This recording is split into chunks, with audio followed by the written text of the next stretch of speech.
नमस्कार। प्रथम वर्ष राजनीति विज्ञान में हम लोग आज प्रथम प्रश्न पत्र की टॉपिक मार्क्सवाद के बारे में पढ़ रहे हैं।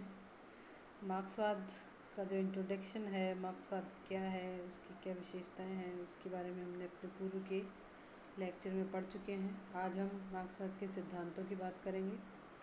तो सबसे पहला सिद्धांत जो मार्क्सवाद का है वो है द्वंद्वात्मक भौतिकवाद का सिद्धांत, और दूसरा है इतिहास की आर्थिक और भौतिक व्याख्या,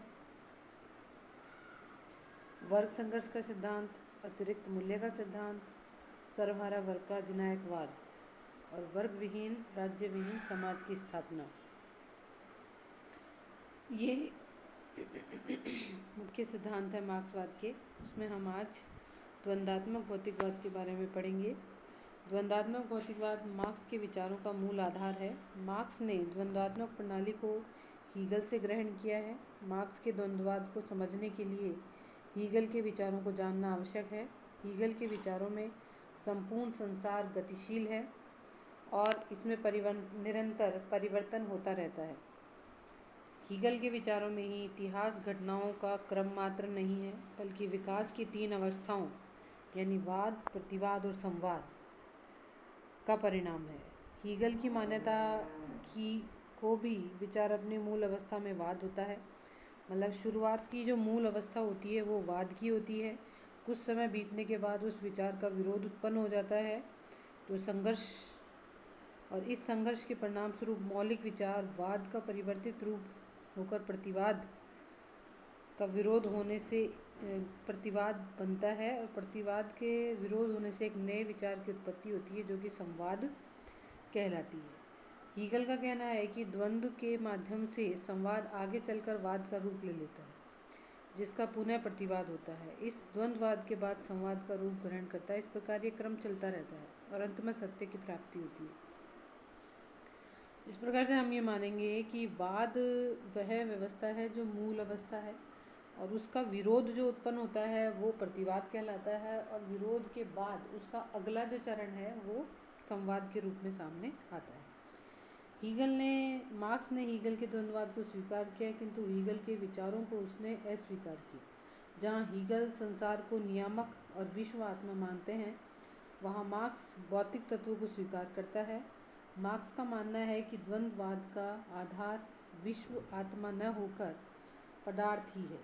यह भौतिक पदार्थ ही संसार का आधार है। पदार्थ विकासमान है और उसकी गति निरंतर विकास की ओर है। विकास द्वंद्वात्मक रीति से होता है।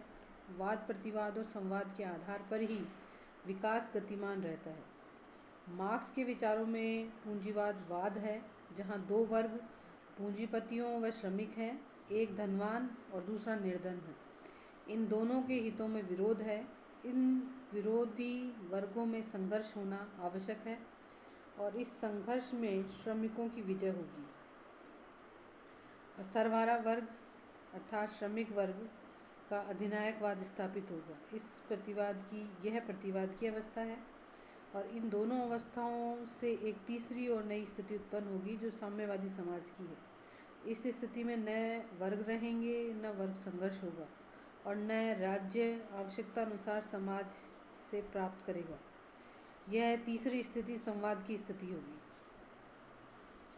तीसरी स्थिति संवाद की स्थिति होगी, जब न तो राज्य होगा न वर्ग होंगे और सब लोगों को समान दर्जा दिया जाएगा। इस प्रकार से अगर हम इस सिद्धांत में देखें तो इस सिद्धांत में हमें ये पता चलता है कि संसार गतिशील है, और ये जो तीनों प्रतिरूप हमें देखने को मिलते हैं, वाद, प्रतिवाद और संवाद, ये एक प्रकार से गतिमान स्थिति ही है। फिर हम इसकी आलोचना करते हैं द्वंद्वात्मक भौतिकवाद की। तो मार्क्स द्वारा प्रतिवादी दर्शन का आधार द्वंद्वात्मक भौतिकवाद है, किंतु इसमें इतने महत्वपूर्ण सिद्धांत को कहीं भी विस्तृत रूप से वर्णन नहीं किया है। मार्क्स ने हीगल के अध्यात्मवाद के स्थान पर भौतिकवाद का समर्थन किया है, और मार्क्स का मानना है कि समाज की प्रगति के लिए संघर्ष और क्रांति का होना अनिवार्य है, किंतु यह सत्य है कि शांति काल में ही समाज की प्रगति तीव्र गति से होती है। इस प्रकार हमने ये देखा कि द्वंद्वात्मक भौतिकवाद किस प्रकार से द्वंद्व के माध्यम से हम संवाद की स्थिति में पहुँचते हैं और किस प्रकार से संसार गतिशील होता है। धन्यवाद।